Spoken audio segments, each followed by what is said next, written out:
how to remove your Google account or Gmail account from another device. I'll show you step by step how you can do that easy and very quickly. So the first thing you need to do is open your Play Store app. Looking for your Play Store app and tap right here in Play Store app. It will show the main screen of Play Store. You must tap right here at the top right corner in your profile. Tap right here and it will show this configuration.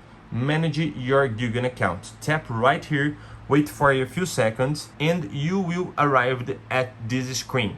Just swipe left until you find security, okay? Tap right here in security.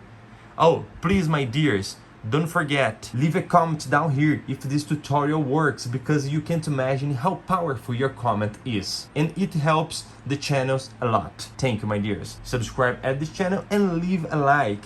Hit the like. So scroll down until you find all your devices, okay?